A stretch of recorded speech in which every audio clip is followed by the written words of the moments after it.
Continuamos nuestro estudio del Catecismo de Heidelberg con la pregunta 19. Ya hemos abordado todo lo que es nuestro consuelo eterno en Jesús, cómo esto viene de la realidad de que fuimos hechos en toda santidad y justicia, y nosotros nos revelamos que el pecado entró por culpa de Adán, que nosotros representados sin Adán somos todos culpables de pecado, y en nuestro diario vivir seguimos cometiendo pecado y acrecentando la deuda que tenemos contra Dios, que el pecado no es culpa de Dios y Él no nos está culpando injustamente, que en nuestro estado de pecado merecemos la justicia divina, no su amor, no su salvación, que no amamos a Dios por encima de todo, que no amamos a nuestro prójimo como a nosotros mismos, todo lo contrario, somos enemigos de Dios, somos enemigos de nuestro prójimo, actuamos en contra de lo que Dios nos dice que es bueno y odiamos a nuestros enemigos porque nos ponemos siempre a nuestros enemigos, porque nos ponemos siempre primero a nuestro prójimo, porque buscamos nuestro bien por encima del de ellos siempre que podemos, si bien a veces lo disfrazamos de caridad, de amor, ayudando a una persona de vez en cuando. La realidad es que incluso el más santo sin Cristo no hace buenas obras, y que necesitamos un Salvador si queremos salir de ese estado, que no puede ser cualquier criatura, ni en el cielo ni en la tierra, que solo puede haber un mediador, verdadero Dios, verdadero hombre. Y ya vimos en la pregunta 18 que este verdadero mediador, verdadero Dios y verdadero hombre es Jesucristo, nuestro Salvador Jesús, que nació de la Virgen María, que fue concebido por el Espíritu Santo, y todo lo que veremos más adelante de él en el Catecismo. Pero empezamos entonces la pregunta 19, ¿de dónde sabes todo esto? Una pregunta muy simple pero muy importante, porque ¿cuál es nuestro fundamento para decir que esto es verdad, que esto es como debe ser? El catecismo nos está enseñando que bíblicamente esto es verdad, que este es el fundamento bíblico del cual sacamos la realidad del pecado, de Dios, de nuestra redención, de Jesús.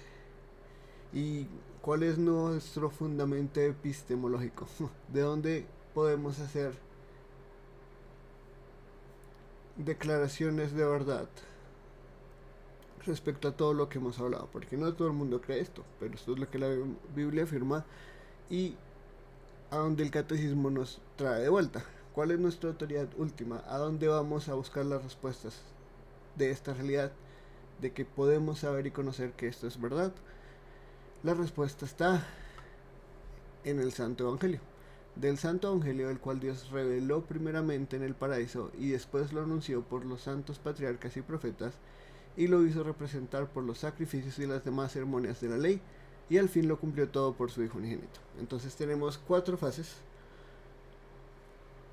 el paraíso, los patriarcas y profetas, los sacrificios representados, los sacrificios y ceremonias que representan el Evangelio en la ley, y finalmente todo cumplido en el Hijo unigénito, que es Jesús el Cristo, el que hemos venido anunciando como la única esperanza para salir de nuestro estado de pecado, totalmente por gracia, algo que no merecemos y que Dios nos da en su infinita misericordia. Y todo esto viene del Santo Evangelio, que el catecismo nos muestra y debemos entender. No es algo que existe únicamente en el Nuevo Testamento, sino que tanto su fundamento en el paraíso como su anunciación y su representación hacen parte de este Evangelio.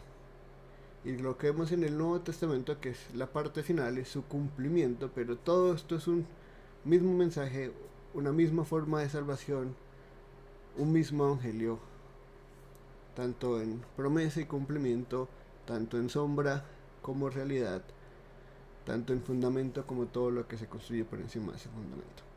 Y esto es importante entenderlo, porque hoy en día muchos separan el Antiguo del Nuevo Testamento e intentan dejar a un lado el Antiguo Testamento con todos sus símbolos, con todas estas cosas que parecen crueles, con todas estas leyes que parecen juzgar y no amar, y vemos el Nuevo Testamento como esta Biblia del amor, de lo que es ser buenas personas y bonitas personas. Nada que ver. Esto tiene un mismo mensaje, y el mensaje al que todo apunta es el cumplimiento de todas las promesas de Dios en su Hijo unigénito. Empezamos entonces por el paraíso. Génesis 3:15, que en círculos teológicos se conoce como el protoevangelio o el primer evangelio, dice: pondré enemistad entre tú y la mujer, entre tu simiente y la simiente de ella.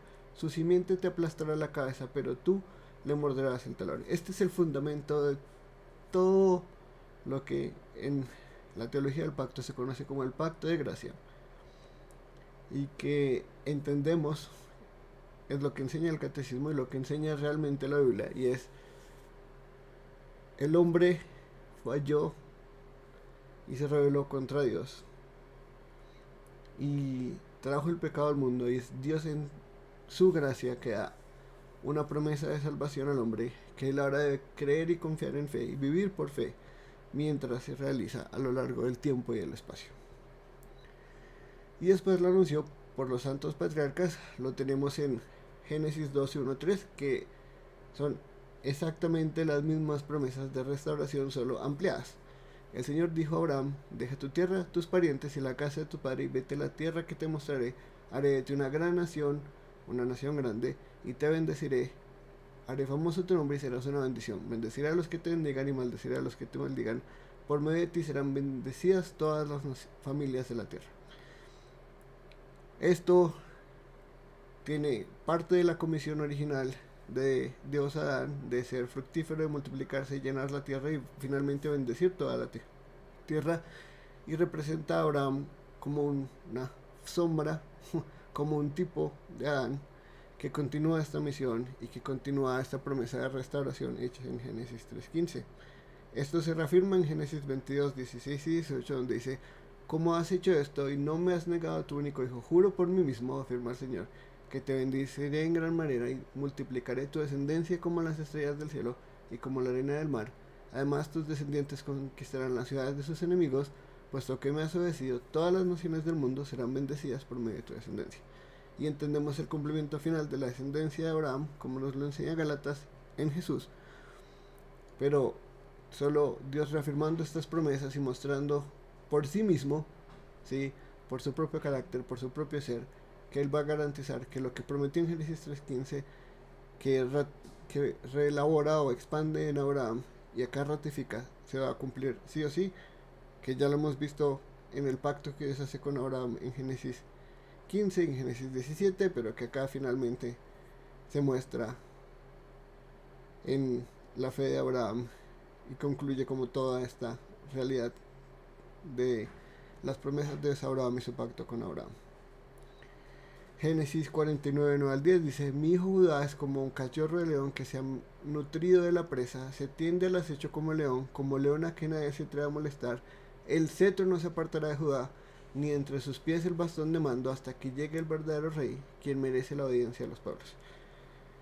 Estas mismas promesas de Abraham se pasan a Isaac y a Jacob, y finalmente a Jacob, acá en su bendición final, le dice a Judá que de la misma forma que esto ha sido prometido, llegará de él o en él y sus descendientes estará el cetro del verdadero rey, el rey eterno, al que todos los pueblos van a obedecer. Y todo esto, de nuevo, lo relacionamos en su cumplimiento en Jesús, pero acá está mostrado en los patriarcas también.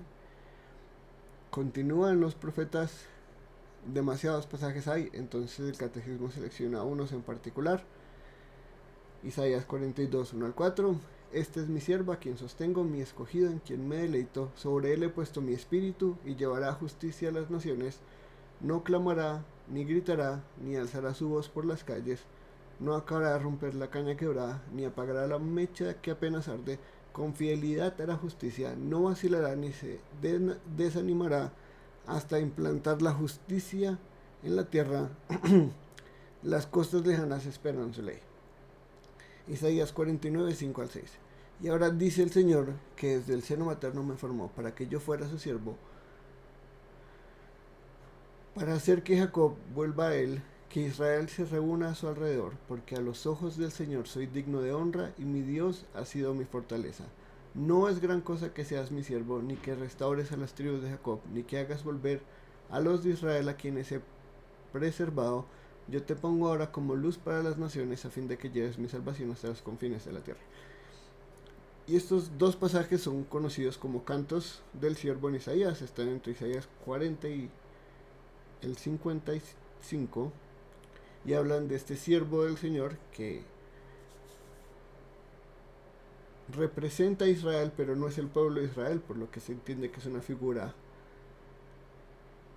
real, un rey que en sí en su persona representa la totalidad del pueblo sin ser el pueblo, y nos muestra uno su misión, una misión que no va a ser con violencia, una misión que no va a ser conquistando como lo esperaban los judíos del primer siglo, sino siendo fiel a Dios va a conquistar.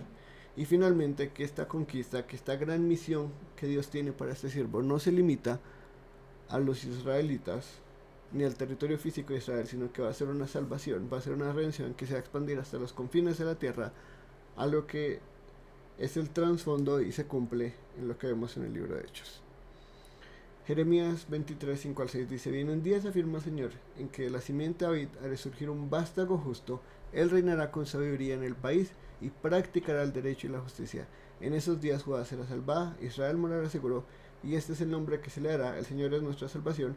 Que ese es el nombre, el Señor es nuestra salvación, el nombre que se le da a un bebé nacido en Belén, que es la salvación del mundo. Jeremías 32, 39 al 41 dice: Haré que haya coherencia entre su pensamiento y su conducta, a fin de que siempre me teman para su propio bien y el de sus hijos. Haré con ellos un pacto eterno, nunca dejaré de estar con ellos para mostrarles mi favor. Pondré mi temor en sus corazones y así no se apartarán de mí.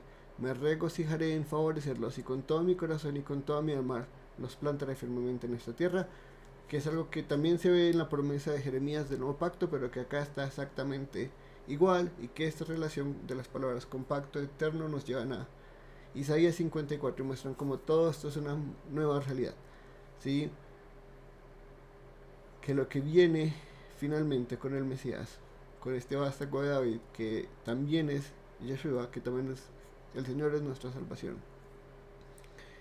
se va a cumplir y va a traer lo que Dios ha prometido desde el principio y que ha desarrollado progresivamente hasta su cumplimiento en su Hijo. Miqueas 7, 18 al 20 nos dice: ¿Qué Dios hay como tú que perdone la maldad y pase por alto el delito del remanente de su pueblo? No siempre estarás irado, porque tu mayor placer es amar. Vuelve a compadecerte de nosotros, pon tu pie sobre nuestras maldades y arroja al fondo del mar todos nuestros pecados. Muestra tu fidelidad a Jacob y tu lealtad a Abraham, que desde los tiempos antiguos se lo juraste a nuestros antepasados. Y acá tenemos el trasfondo de por qué pueden pedirle redención a Dios, basado en las promesas de Dios a Abraham, en las promesas de Dios a Jacob, que son las mismas promesas de Dios a Abraham, que están fundamentadas en los tiempos antiguos a nuestros antepasados, finalmente yendo a Adán, y que aunque el placer de Dios no es amar, Él es justo, no es condenar, perdón, es amar. Él tiene que ser justo, y la única razón para que Él pueda perdonar la maldad y pasar por alto los delitos es que alguien más pague el precio, y todo eso lo vemos en Jesús. Continuamos con: y lo hizo representar por los sacrificios y las demás ceremonias de la ley, mostrando que tanto el sistema sacrificial como el sistema ceremonial son sombras, son representaciones de realidades verdaderas que no se cumplen en sí mismas, sino que dan su cumplimiento de nuevo en el Hijo. La ley es solo una sombra de los bienes venideros, sino la presencia misma de estas realidades. Por eso nunca se puede o nunca puede, mediante los mismos sacrificios que se ofrecen sin cesar año tras año, hacer perfectos a los que adoran. Primero dijo: sacrificios y ofrendas, holocaustos y expiaciones no te complacen, ni fueron de tu agrado, a pesar de que la ley exigía que se ofrecieran. Y esto es importante entender: el rol de los sacrificios, el rol del sistema sacrificial y el sistema ceremonial es llevarnos a Jesús. No es cumplirse literalmente, no es continuar en perpetuidad, es acabarse, no siendo abolidos por sí mismo, porque no servían, sino porque el cumplimiento del verdadero sacrificio y la verdadera redención ha llegado. Juan 5, 45 al 47 dice: pero no piensen que yo voy a acusarlos delante del Padre. Quien los va a acusar es Moisés, en quien tienen presta su esperanza puesta. Si les creyeran a Moisés, me creerían a mí, porque de mí escribió, él, pero si no creen lo que él escribió, ¿cómo van a creer mis palabras? Y acá vemos que el Pentateuco, los primeros 5 libros de la Biblia, escritos por Moisés, siempre trataron y apuntaban a algo mucho más grande que simplemente las mismas palabras escritas, sino que en tipos y en promesas buscaban una realidad última que se cumple en Jesús. Y esto es de lo que se trata todo el Evangelio, y es del cumplimiento de todo lo que ya fue anunciado, prometido, enseñado, fundamentado y representado en el Antiguo Testamento. Gálatas 3, 24 al 25 dice: así que la ley vino a ser nuestro guía, encargado de conducirnos a Cristo, para que fuéramos justificados por la fe. Pero ahora que ha llegado la fe, ya no estamos sujetos al guía. Así que nadie los juzgue a ustedes por lo que comen o beben, o con respecto a días de fiesta religiosa, de luna nueva, de reposo. Todo esto es una sombra de las cosas que están por venir. La realidad se halla en Cristo. No piensen que he venido a anular la ley o los profetas. No he venido a anularlos, sino a darles cumplimiento. Después de esto, como Jesús sabía que ya todo había terminado y para que se cumpliera la escritura, dijo: tengo sed. Había allí una vasija llena de vinagre, así que empaparon una esponja en el vinagre, la pusieron en una caña y se la acercaron a la boca. Al probar Jesús el vinagre, dijo: todo se ha cumplido. Luego inclinó la cabeza y entregó el Espíritu. Y vemos incluso en Jesús, incluso en la cruz, incluso en su agonía, en su sufrimiento, no solo físico, sino el verdadero sufrimiento espiritual de cargar la ira y la justicia de Dios en esa cruz. Aún así, actúa para cumplir todo lo que se había escrito. Como dice en la totalidad de este pasaje, ni una coma se acabó hasta que todo fue cumplido. Todo, absolutamente todo lo que fue prometido, lo que fue anunciado, se cumplió en Jesús. Y este es el fundamento de nuestro conocimiento de que sabemos que esto es verdad, la Biblia misma. ¿Cómo podemos saber todo esto? Porque Dios nos lo ha dicho, porque Dios nos lo ha revelado en las palabras escritas en los 39 libros del Antiguo Testamento y los 27 libros del Nuevo Testamento. Acá no están todas las citas que tratan del tema. Sería citar toda la Biblia para mostrar cómo esto es una realidad. Solo unos fragmentos que nos apuntan a esta realidad y que nos deben animar a ir a la Biblia y seguir buscando cómo estas cosas son. Ir constantemente a la pregunta 19 y buscar en Génesis dónde están estas promesas, en los patriarcas dónde están estas promesas, en los profetas, en los libros históricos, que para los judíos eran profetas anteriores y los profetas posteriores son los que conocemos como los profetas mayores. Todos los libros de profecía de Isaías hasta Malaquías. En todos debemos ir y mirar cómo es que este evangelio siempre ha sido el mismo. La salvación de Dios por gracia siempre ha sido la misma, por fe, en todo el que cree, desde Abel hasta Zacarías. Y como en su cumplimiento vemos esta llegada del nuevo pacto y del cumplimiento final y último de las promesas de Dios en la persona de Cristo. Y ese es nuestro fundamento. Nuestro fundamento es la Biblia misma, no el catecismo, sino lo que nos apunta el catecismo, y es saber cómo todo esto es una realidad en toda la escritura, y no podemos separar una mitad de la otra mitad, ni los pasajes que no nos gustan de los pasajes que sí nos gustan, sino entender cómo todo trata del mismo tema y es de Cristo, y cómo podemos reconciliarlo todo entendiendo que es el mismo y el único evangelio, el santo evangelio, enseñado desde el principio, desde Génesis hasta Apocalipsis, y que podamos meditar en esta hermosa realidad constantemente. Cualquier pregunta, cualquier inquietud, pueden contactarme. Gracias por ver el video y gracias por su apoyo. Que tengan una linda semana. Bendiciones.